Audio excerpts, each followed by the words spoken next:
Assalamualaikum warahmatullahi wabarakatuh. Pada pertemuan ini kita akan sedikit membahas pengantar tentang pertimbangan-pertimbangan di dalam menentukan suatu jenis pondasi berdasarkan jenis tanah atau keadaan tanah.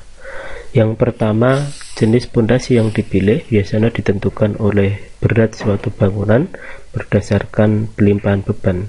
Jadi berat suatu bangunan ini sangat penting untuk menentukan jenis pondasi apa yang akan kita gunakan. Tentu dengan berat bangunan yang kecil, misalkan rumah, akan sangat mahal apabila menggunakan footplat.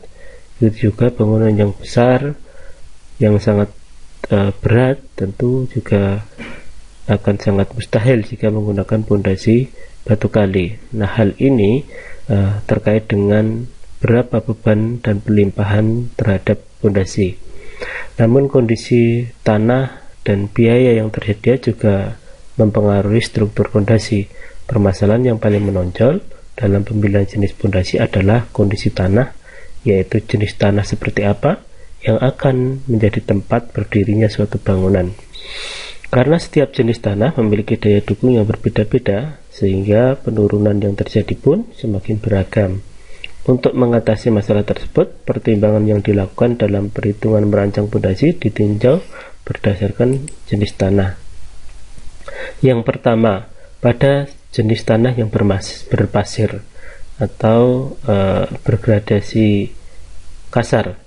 Permasalahan yang sering terjadi pada peletakan pondasi di atas pasir adalah penurunan yang tidak seragam. Untuk itu perlu dilakukan berbagai tes pengujian seperti SPT atau Soil Penetration Test, uji kerucut statis, dan uji beban plat. Kemudian pada tanah berlempung, perancangan pondasi agak sulit dilakukan karena jenis tanah ini menyatu dengan air sehingga tanah dengan mudah menjadi jenuh air. Kita ketahui bersama tanah lempung memiliki gradasi yang sangat halus, maka pada jenis tanah ini disarankan pondasi yang dalam.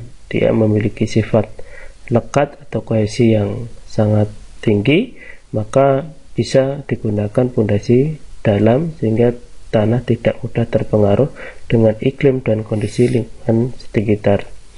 Kemudian pada tanah berlanau atau tanah yang memiliki gradasi halus dan agak kasar. Tanah lanau merupakan jenis tanah yang terdapat peralihan antara pasir dan lempung.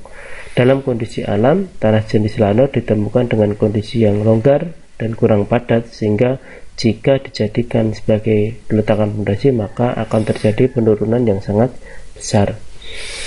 Kemudian tanah jenis organik. Nah, ini tanah yang sangat kurang baik untuk peletakan suatu struktur, karena tanah jenis organik memang tanah yang kurang bagus atau sangat tidak disarankan untuk dijadikan sebagai peletakan pondasi, karena tanah jenis ini akan mengakibatkan penurunan yang terlalu besar, dan karena tanah jenis ini pun sangat sulit dipadatkan.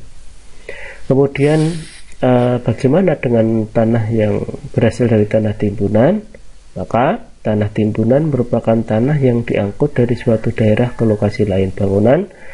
Tanah timbunan akan dijadikan dasar pondasi yang harus diperiksa terlebih dahulu kapasitas daya dukungnya.